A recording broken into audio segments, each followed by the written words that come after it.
Herkese merhaba, kanalıma hoş geldiniz. Ben Sevgi, kanalımda kendi yap projelerine yer veriyorum. Bu bölümde cepli ve cırt cırtlı Panda cep telefonu kılıfı yapacağım. Hem cep telefonumuzu koyabileceğimiz bir kılıf olacak, hem kartlarımızı koyabileceğimiz bir kılıf olacak, hem de kulaklık veya şarj kablomuzu koyabileceğimiz bir kılıf olacaktır. Yapım aşamasına geçiyorum. Videomu izlediğiniz için şimdiden teşekkür ederim. Keyifli seyirler dilerim. İlk olarak kalıpları keserek işlemlere başlıyorum. Ben bu kalıbın linkini açıklama kısmına da eklerim. Sizler de oradan ulaşabilirsiniz.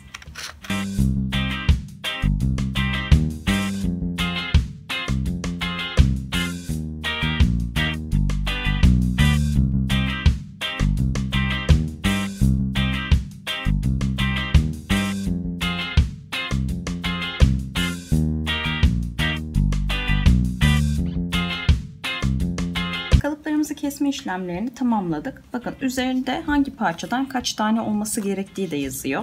Bu kalıbımız biraz küçük. Biz bu kalıbımızı büyüteceğiz. Bakın telefonun üzerinde de göstereyim size. Şöyle tuttuğumda anlıyorsunuz zaten. Bir parça daha bunu yükselteceğiz. Siz de telefonlarınızın boyutuna göre ayarlarsınız. Genişliği normal zaten.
Panda telefon kılıfım artık hazır durumda.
Benim için verimli ve keyifli bir video oldu.